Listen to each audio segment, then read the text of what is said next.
When I went home from hospital after meeting the consultant that night who said that to me, and I let the babysitters go, the two boys were fast asleep upstairs, and I found myself in a situation where I'm on my own with my thoughts, with all of the questions that you saw in the video there. What if the smears were read correctly? What if people did their job correctly? Where would I be? And essentially, Irene would be alive, and I certainly wouldn't be here today. But most importantly, I thought about my boys, and this was the second time in 9 months that I found myself at rock bottom. The first being when Irene passed away, but this time was nearly worse. I was left with two options to pick one from, and that was do something or do nothing. And what I thought about was the story that I would tell my boys in years to come. They're only 5 and 3, but what do I tell them when they're 15 or 13? When they're old enough to understand cancer and they start asking me, what actually happened, Mum? Unfortunately, as Jimmy said earlier, we didn't ask for this life. It's been just thrown to us, and we just have to deal with it. We wouldn't wish it upon our worst enemy, and we certainly wouldn't put our hand up and ask we'd be a part of this. So the question really was, when the boys turn to me in years to come and they go, and they're made aware of this scandal, what did you do about it, Dad? When you heard this, what did you do? And the answer is quite simple. I did something, because the option of telling them I did absolutely nothing, I can't live with, and those two little lads deserve a hell of a lot more than that. One of the biggest things was, when we got sent home that night, there was absolutely no support whatsoever. I was sent home to my lonely house. There was 220 women and families that were just sent home as well, just thrown out of the hospital. And what I thought about was those women that were fighting the biggest fight of their lives, that cancer treatment, and now having the additional burden of what if everything was done correctly. So that's when I made the decision to make my story public and raise my profile to a level where I can sit in front of the powers that be and put the questions to them and influence the changes to them that need to be influenced. That's when I started shouting for support services.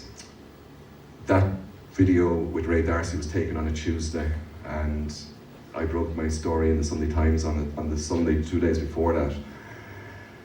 It was the day before I broke my story in the Sunday Times that I started shouting for these support services for the women and families, and it was a couple of days later that they brought those in.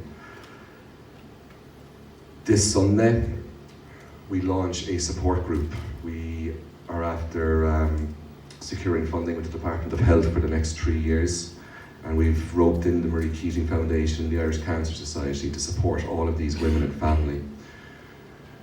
We had planned this date probably about 2 months ago, but when you look at what happened in the last few days, it just highlights the importance of the support that we need. Unfortunately, we live in a country where people like me, in the worst times of our lives, are actually the ones that have to put these things in place, along with the help of the likes of Vicky Phelan, Lorraine Walsh, and a few others. These supports just aren't there naturally. But when you look at Emma Fick Mahuna, and you think about her 5 kids at home now after burying her mother, you think of Julie, who passed away on Saturday, leaving 4 grown-up kids and 2 grandchildren, but also a husband who's been widowed. The way the system was set up was they would just be left alone. And what we've done is we've managed to bring in support services to help those now and let them know that they're not alone.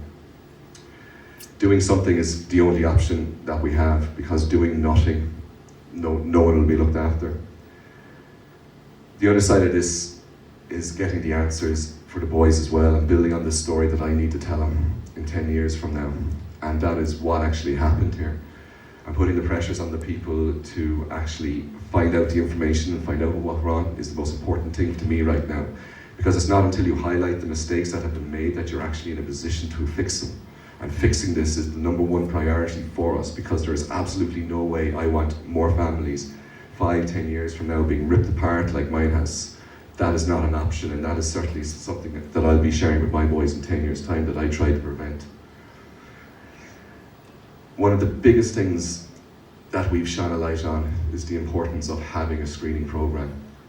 And with all of the women here today that rely on the cervical screening program the way it is, this failed 221 families 100%, and Irene and Emma and Julie and 17 others paid the ultimate price for it.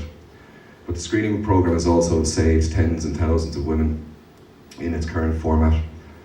And since the beginning, we've been telling women and preaching to keep going for your smears, that it will save your life. The odds are in your favour of it currently being read correctly and saving your life. And that is painful to me to say, given the cost and the price that my wife has paid, but that is the truth. And that's what we've been saying from the very, very beginning.